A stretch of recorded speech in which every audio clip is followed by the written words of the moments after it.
Mas o meu você enxerga, enxerga? Ó, vamos lá. Isso, esse aí mesmo. Agora eu enxerguei. Ótimo, é esse aí. Tá? Esse mesmo. Só que tem que fazer do jeito certo. Ó, olha o dedo. Vai, faz. Do ar, volta, sobe. Faz primeiro do ar, seu dedo. Ó. Vamos começar pelo ar. Ó.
Leva para lá esse celular, tá me preocupando se ele vai. Você acende esse aqui, fica melhor, velho? Acho que já está gravando. Já está gravando.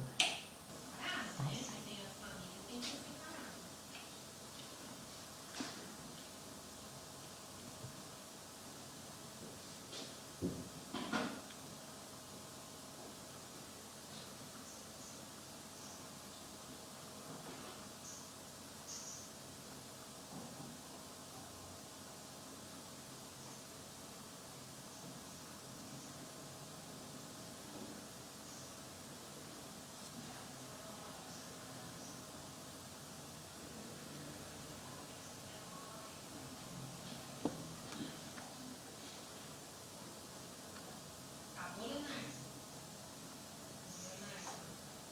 cadê você? Acabou? Por que você não senta na cadeira para ficar mais confortável? Porque depois você vai dormir. Quando ficar nada sobre a cadeira lá,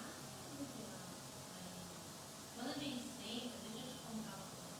Quando a gente senta, a nossa litoral fica mais bonita, porque a gente Olá, certinha, certinha. paz e serenidade a todos os corações. Que Jesus nos sustente, nos ampare e que possamos refletir sobre os ensinamentos do nosso Mestre Jesus. No Evangelho de Mateus, no capítulo 10, verso 8, ficou registrado as palavras do nosso Mestre: curai os enfermos, ressuscitai os mortos, limpai os leprosos, expeli os demônios, dai de graça o que de graça recebestes.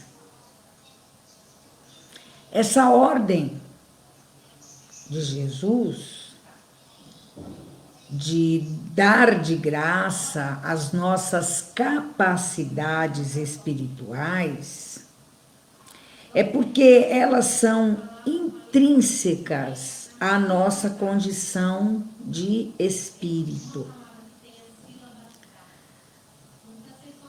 Nós somos criados simples e ignorantes com as capacidades de cura.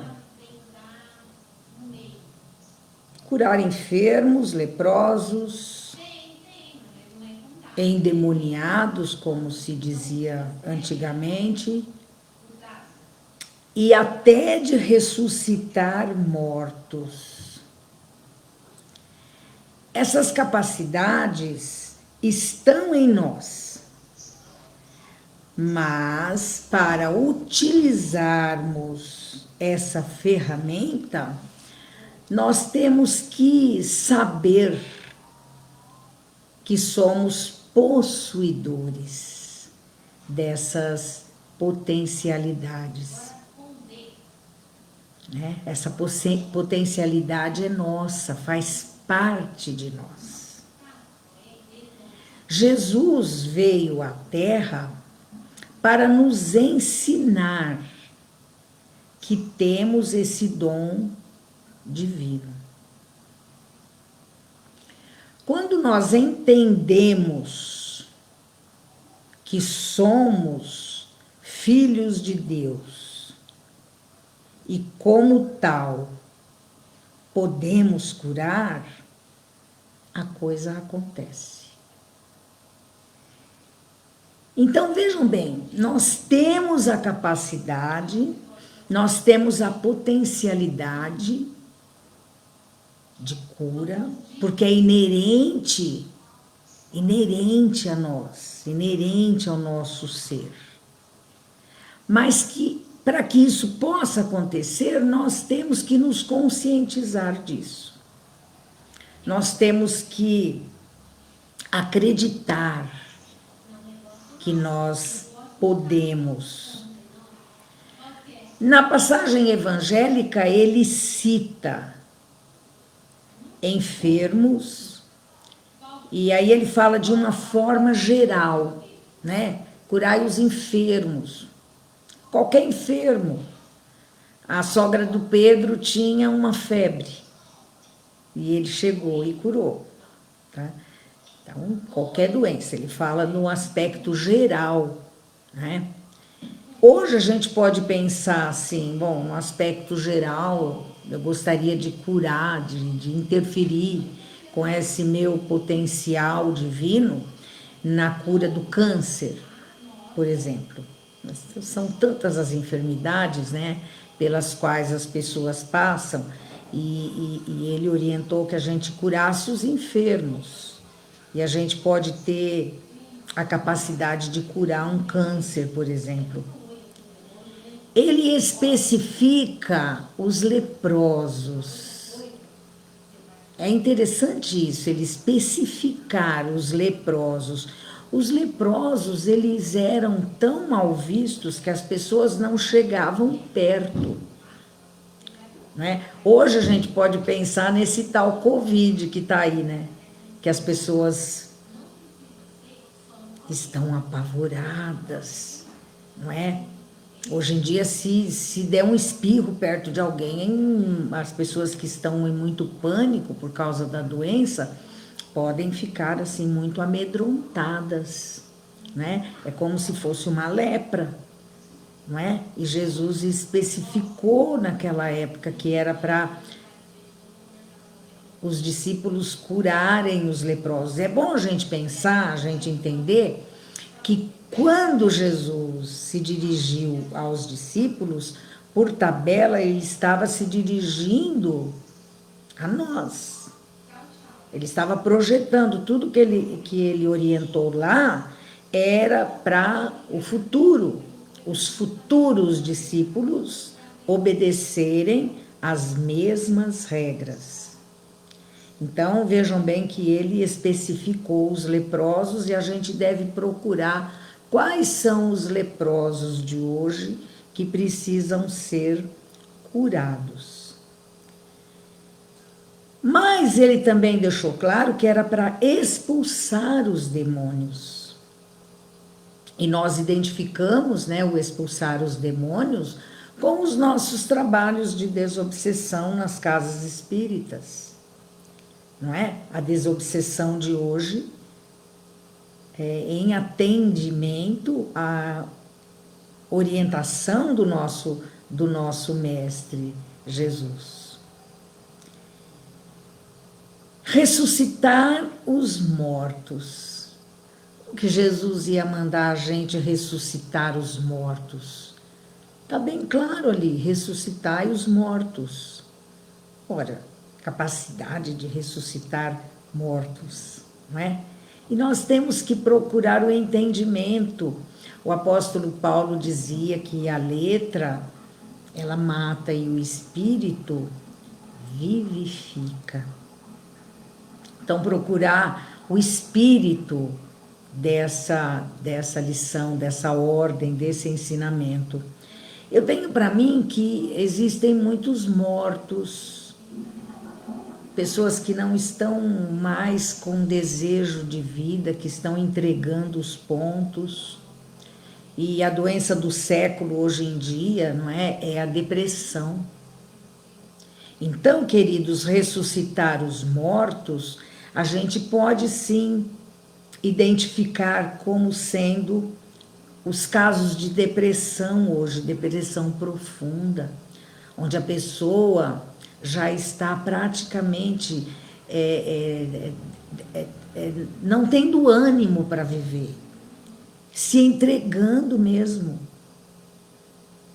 E trazer essa pessoa para a vida, em muitos casos, é ressuscitar um morto. Conseguir animar essa pessoa com a nossa conversa, com a nossa graça, com a nossa brincadeira, com a nossa orientação espiritual. Então, trabalhar no sentido de dar ânimo de tirar a pessoa da depressão é atender à ordem de Jesus. Ele deixa claro que devemos trabalhar espiritualmente nessas frentes. Curar os enfermos, os leprosos, esses que ninguém quer chegar perto. Trazer a pessoa para a vida, ressuscitando os mortos. Expulsar os demônios, no sentido da orientação espiritual. Então, essas frentes de trabalho estão aí. Mas trabalhar nestas frentes, não é? Sem esperar nenhuma remuneração, sem interesse pecuniário, ou seja, não aceitar pagamento para isso, não fazer comércio do atendimento espiritual, da conversa espiritual que nós possamos ter com alguém que esteja necessitado. E por que isso? Porque nós não pagamos nada para termos essa capacidade. Como nós dissemos anteriormente, essa capacidade, ela é inerente ao ser. Não é? Nós fomos criados com esse potencial. Então, nós não pagamos nada para isso. É muito diferente do médico, né? De um médico, de um terapeuta, de um psicólogo, que pagou com tempo e com dinheiro para adquirir as habilidades do seu ofício. A cura espiritual é dom divino, dado por Deus. É importante a gente perceber o motivo de Jesus ter dito: dai de graça o que de graça recebestes. É muito importante a gente entender esse motivo. Porque para muitos isso é uma balela, uma bobagem. Você despende de tempo e pelo fato de você despender de tempo, não tem nada de mais você cobrar. Mas então, a orientação de Jesus é justamente porque nós não precisamos buscar. Já está em nós a capacidade. E basta a gente compreender que nós temos essa habilidade, essa capacidade, confiando em Deus. Ele mesmo, quando curava, ele dizia, era Deus. Os discípulos, quando curavam, diziam, é Jesus que está curando. É aquele maior do que nós, que nos auxilia na cura, que potencializa a nossa capacidade para que a coisa aconteça. Então, é muito importante a gente compreender que essa capacidade é dom divino, dado por Deus. O profissional da área da saúde, que também trabalha no movimento espiritualista, deve fazer o diferencial. Enquanto profissional, lógico, tem preço enquanto profissional. Enquanto tarefeiro do Cristo, não. Enquanto tarefeiro do Cristo, não. Se formos trabalhadores cristãos, trabalhadores de Jesus, nós devemos atender à ordem dada por Ele. Outro aspecto a ser analisado é a dos orientadores espirituais. Jesus também alertou. Ele disse: guardai-vos dos escribas, que gostam de andar com vestes talares e das saudações nas praças e das primeiras cadeiras nas sinagogas e dos primeiros lugares nos banquetes, os quais devoram as casas das viúvas, e para justificar fazem longas orações. Ele diz: estes sofrerão juízo muito mais severo. Está registrado isso lá no Evangelho de Mateus, no capítulo 12, e são os versos de 38 a 40. Vejam bem, cuidado com os escribas. Quem são os escribas da atualidade? Os intelectuais, os doutores, os que gostam de status. Está lá em tudo quanto é canto. Nas igrejas evangélicas, nas igrejas católicas, nos centros espíritas. E nós precisamos identificá-los. Eles gostam de vestes talares, disse Jesus, de vestes luxuosas, né? E é por isso que eles vão muitas vezes explorar aqueles seguidores incautos, ingênuos, porque eles gostam de vestes talares, luxuosas. Eles gostam de ser saudados, né? Eles gostam de ser o quê? Paparicados, reverenciados. E nós precisamos ficar espertos para identificar esse tipo de pessoa, que muitas vezes querem enganar, ludibriar, não é? Eles gostam dos primeiros lugares na sinagoga. Na sinagoga, nas igrejas, como a gente disse, no centro espírita também. Porque o ser humano, ele tem virtudes e tem defeitos. E muitas vezes, alguns que percebem que podem tirar proveito, né, da ingenuidade, se aproveitam. Então, essas pessoas que gostam de aparecer, não é, de ser saudados, de estar nos primeiros lugares, de estar nas festas, não é?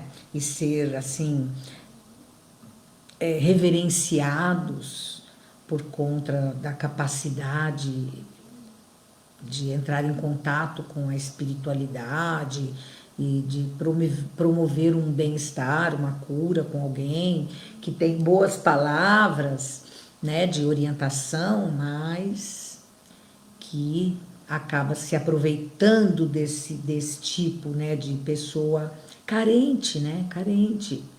Nós devemos estar atentos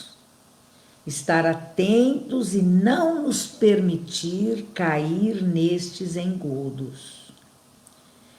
Jesus deixa claro que isso é prevaricação, não é? É abuso de poder.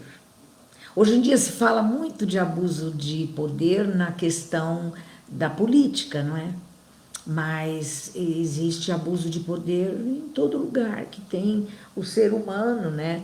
Nas igrejas a gente vê notícias de pastores que acabam confundindo as coisas e usando do seu poder para se aproveitar das pessoas, né? O descumprimento, né? O descumprimento do dever é uma prevaricação, porque o dever de alguém que é líder de um movimento religioso, filosófico, é o de retirar as pessoas da ignorância e não manter a ignorância para tirar proveito. Apossar-se da fortuna alheia, meus queridos, nós observamos isso na nossa sociedade. Pessoas que deveriam estar alentando, consolando, e estão muitas vezes se apossando da fortuna alheia.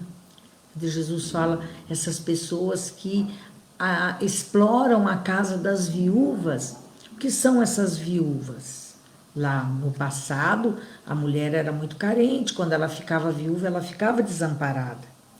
Então, a gente pode identificar como sendo qualquer pessoa carente. Porque o carente, muitas vezes, a pessoa deu uma atençãozinha para ela já entra no engodo, não é? Então, é apossar-se da fortuna alheia. E nós observamos, infelizmente, muitos fazem promessas,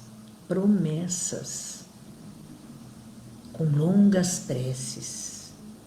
A pessoa vai lá carente, necessitado, e cai no conto, né? No conto do bonzinho, do que faz coisas incríveis e maravilhosas, não é? Então, Jesus diz, devoram as casas das viúvas. Chega naquela pessoa com carência, não é? E a exploração acontece, não é? Então, nós não podemos deixar de observar que as viúvas são as pessoas carentes, que chegam nesses locais buscando conforto e são instigados a doar casas, apartamentos, carros, joias. Não é? Muitos podem estar identificando isso. Numa ocasião, eu fiquei sabendo de alguém que o marido havia abandonado a família e a mulher carente foi à igreja. E aí, com a promessa da volta do companheiro, ela deixou uma aliança valiosíssima. Então, veja que às vezes a pessoa está numa necessidade, precisando comer. E ao invés dela reverter uma joia em comida para sua família, ela deixa na ilusão de que ao deixar isso, o marido vai voltar. Então, com a doação, com as longas preces feitas por essas pessoas inescrupulosas, a pessoa naquela ilusão de que fazendo isso, o companheiro vai voltar. E o marido não voltou. Então, para muitos é desesperador quando se pegam enganados, iludidos, não é? Cobrar, é uma forma de cobrar, né, para fazer prece para os outros, é falta de caridade, não é? E nós sabemos que fora da caridade não há salvação. Então, a pessoa que entra numa dessa de se aproveitar e de cobrar para auxiliar alguém, é falta de caridade. E Jesus deixa claro que quem faz isso, tendo conhecimento, e lá no passado ele estava falando com os escribas, que eram os estudiosos da lei, né? Quem faz isso com conhecimento terá um juízo muito severo, sofrerá um juízo muito severo. Porque vejam bem, a pessoa estuda teologia, por exemplo, para ser um pastor, para ser um padre e para orientar as pessoas e escolhe fazer esse tipo de coisa, né? Ter esse tipo de atitude, né? Mesmo no nosso movimento espírita, nós temos pessoas que estudam e que depois até a doutrina não tem nada a ver com isso, porque são pessoas inescrupulosas que estudam e percebem que podem se aproveitar né? Podem se aproveitar para tirar proveito. Mas quanto maior o conhecimento, pior é a situação da pessoa, porque sofrerá um juízo severo. Porque Deus é Pai, mas Ele é justo. Ele é um juiz severo. Então vejamos, o estudioso, o conhecedor da lei, o escriba lá do passado, o conhecedor do evangelho, que usa do conhecimento para benefício próprio, será julgado sim, e com severidade. Nós não devemos nos esquecer de que a quem muito foi dado, muito será pedido. Quanto maior o conhecimento, pior a situação destes que acabam enganando os incautos. Sabemos que Deus não vende os benefícios que concede. As doações divinas são imensas. Então, quem for distribuidor dos bens divinos não tem o direito de garantir e de cobrar pelo resultado. Essa também é uma questão para as pessoas se analisarem antes de se deixarem cair nestes contos, né, nestes engodos. Quem é alguém para chegar e prometer uma cura, por exemplo? E aí cobra, porque já antecipadamente promete para a pessoa.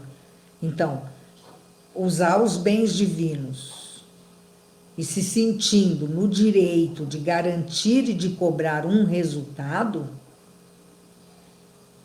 Nós sabemos de um pastor que cobrou e garantiu a cura de uma criança com câncer.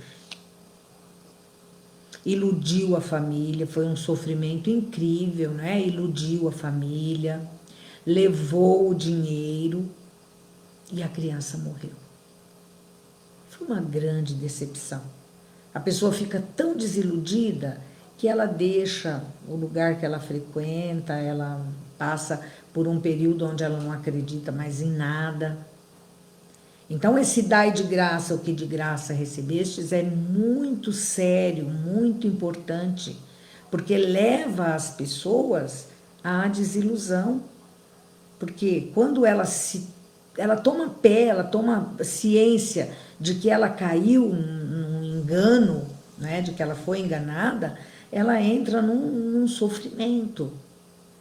Não é? Entra num sofrimento, numa desilusão, num desejo de não seguir mais nada, de não acreditar mais em nada, por causa de alguns inescrupulosos, não é? Então, queridos companheiros, importantíssimo a gente observar as palavras do codificador da doutrina dos espíritos, o senhor Allan Kardec. Ele diz assim: a razão, o bom senso, a própria lógica ditam que Deus, a perfeição absoluta, não podia delegar a criaturas imperfeitas o direito de fazer preço à sua justiça, que como o sol irradia para toda a gente, seja o rico ou seja o pobre. Em muitas situações, os pedidos de pagamento são tão imensos que somente pessoas ricas podem pagar. E Deus não daria autoridade para ninguém de usar de um potencial divino para fazer acepção de pessoas. Só quem pode pagar. E o exemplo, né? Que é lindo o exemplo, o sol, ele irradia para todos, para ricos e para pobres. Então, as benesses espirituais, os fluidos salutares, as capacidades que os seres humanos têm de auxiliar, de irradiar esse potencial divino para os seus irmãos, ele é para todos, para ricos, para pobres, irradia abundantemente para todas as pessoas, independente de condição financeira, não é? As preces pagas, elas têm ainda o inconveniente de serem antididáticas.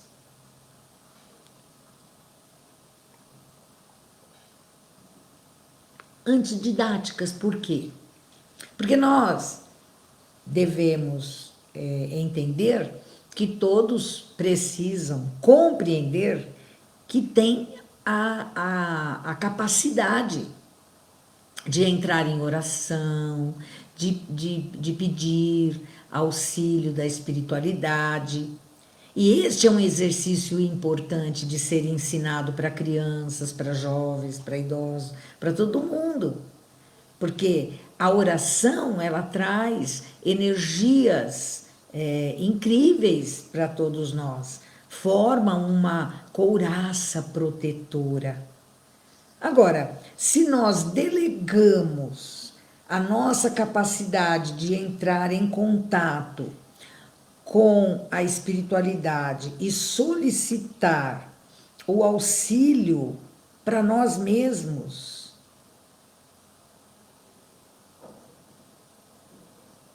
não é? Delegando para o outro. Então, tem gente que acha, não, a prece do fulano, a prece do padre tal, do espírita tal, são preces fortes, poderosas, não é? Mas todos nós temos o potencial e todos nós temos que procurar isso. Então, por isso que eu digo que são antididáticos.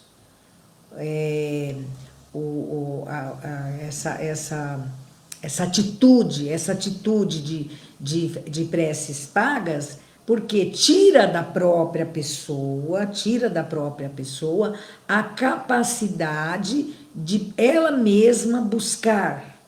Percebem isso? Não é? Para que a pessoa vai se esforçar para orar?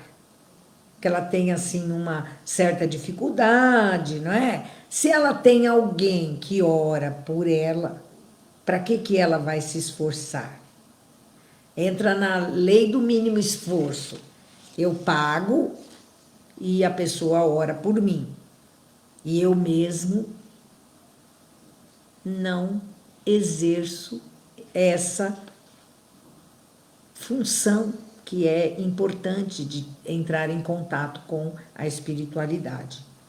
Só que isso de pagar para o outro para orar pela gente não funciona. Não funciona.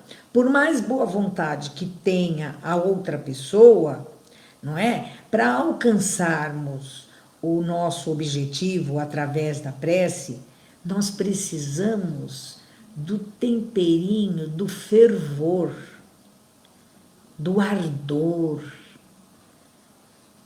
sabe? A prece precisa do fervor, do ardor daquele que crê, daquele que confia. Então, o primeiro passo para a gente conseguir aquilo que a gente pede nas nossas preces é essa confiança, é esse fervor, é esse ardor. E a própria pessoa que está precisando, é que vai ter isso, essa gana, esse desejo. Eu quero sarar, eu quero me curar, eu quero. Claro que em muitas ocasiões a gente precisa e é importante que outros orem por nós, mas assim, descompromissadamente, por amor. E nós mesmos envolvidos, né? O interessado na cura, na obtenção de um determinado propósito, o interessado, ele terá essa capacidade, porque é ele que está querendo aquilo, não é? Aqui o interessado terá a capacidade e aquilo que ele estiver recebendo, né, de benefício, ele vai estar sentindo e aquilo vai estar aumentando. Agora, o interessado, ou a pessoa que ora, recebendo, cobrando, ele vai orar de forma mecânica. Precisamos perceber essa diferença. Ele vai orar de forma mecânica, então o resultado vai ser inferior. Aquele que é interessado, ele vai estar com aquele desejo de receber aquilo. E aquele outro que está orando apenas de uma forma comercial para ganhar dinheiro, ele já vai fazer de forma mecânica e aquilo então o resultado vai ser inferior.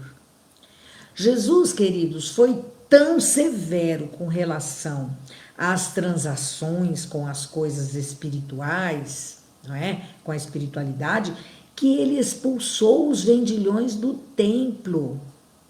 Vamos lembrar rapidamente, os vendilhões estavam lá fazendo comércio, E ele chegou muito bravo, virando mesa, pegando em chicote, expulsando as pessoas. Porque deixando claro que não é para fazer. Procurem essa passagem no Evangelho, ela é bem interessante, bem forte, né? Mas com essa passagem da expulsão dos vendilhões do templo, fica bastante claro, não é? Que todo intercâmbio com a espiritualidade, meus queridos, deve ser encarado como coisa sagrada, deve ser praticado religiosamente, principalmente quem trabalha com cura, principalmente a mediunidade de cura. O médium curador, ele transmite fluidos elaborados pelos espíritos. É uma junção de fluidos do próprio médium e fluidos trazidos pela espiritualidade. Então não existe direito de vendê-los. Que aquele, pois, que não tem do que viver, nos diz o codificador da doutrina, procure outros recursos, que não os da mediunidade, e que não lhe consagre, se necessário, senão o tempo de que materialmente possa dispor. Os espíritos levarão em conta o seu devotamento, o sacrifício, ao passo que se afastam dos que pretendem fazer da mediunidade um meio de vida. Então, se nós não temos tempo, não temos condição, nós vamos doar aquilo que podemos. Minutos do nosso dia, uma vez por semana, 2 vezes por semana, enfim, de acordo com aquilo que podemos, porque nós temos que dividir o nosso tempo para as coisas pessoais, para as coisas familiares, para as coisas sociais e para as realizações espirituais. Mas se o nosso tempo for exíguo, que nós possamos pensar e refletir que é melhor a gente ter pouca atividade espiritual, mas doando amorosamente, sem pensar em recompensa. Porque a orientação, né, do nosso mestre, ela é clara. Dai de graça o que de graça recebeste. E essa recomendação, meus queridos, tem validade eterna. Eterna. Porque o nosso mestre deixou claro também para nós que os céus e a terra passariam, mas que as palavras dele não passariam. Os céus e a terra passarão, mas as minhas palavras não passarão. Então, que fique bastante firme na nossa mente para que nós possamos observar as pessoas com as quais nós estamos nos relacionando, muitos que às vezes são iniciantes dentro dos movimentos espiritualistas e particularmente dentro do próprio movimento espírita, para a gente observar e entender que a pessoa séria, ela vai procurar recursos na profissionalização, no comércio, aonde ela puder adquirir dinheiro, né? Mas que ela não vai jamais se utilizar de intercâmbio espiritual para angariar fundos para a sua própria sobrevivência. Que possamos refletir sobre isso, meus queridos. Que Jesus nos sustente, nos fortaleça, a fim de que possamos bem compreender os ensinamentos do nosso Mestre e sempre colocá-los em prática. Muita paz.